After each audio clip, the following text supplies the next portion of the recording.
Okay, now the screen that you see here is what pops up when you double click on the icon on your computer. This is the first thing that will pop up.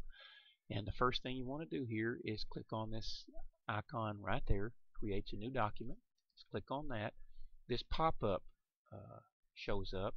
You've got a choice here. You can do a drawing, an assembly, or a part. Well, we're going to do a part. It's highlighted. You click OK. And then by default, this is the screen that shows up here.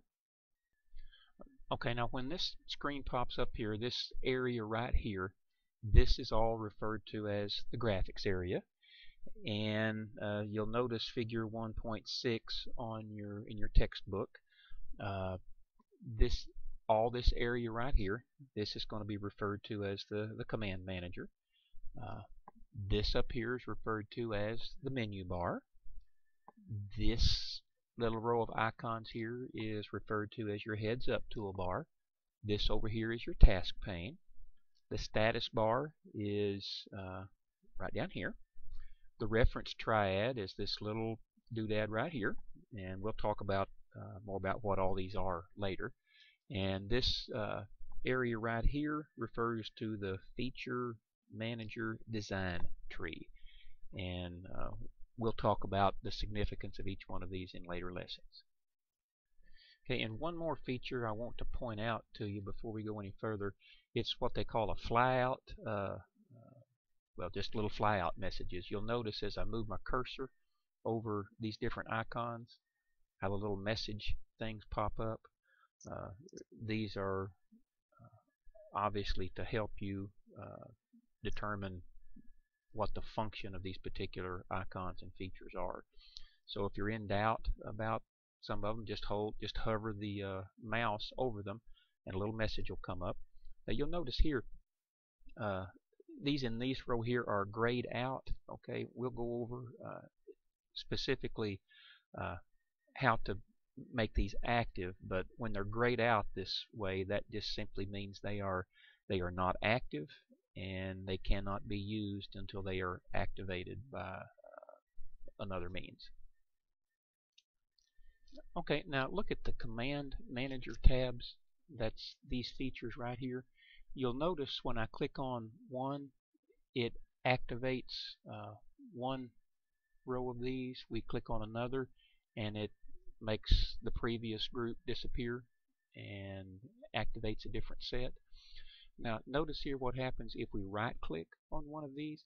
There are other features or other tabs that we can add, okay, by doing this.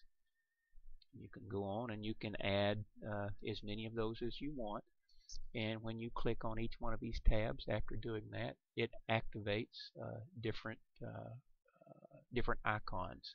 Okay, so okay, now there's one more thing I want to talk about on this particular video before we kind of shift gears and get beyond the basic introduction, and that is the feature design tree. That's what this area is right here. And basically what it does, it keeps track of the steps that are used when a part is created or modified, and that'll become more meaningful to you later. But this is a fairly central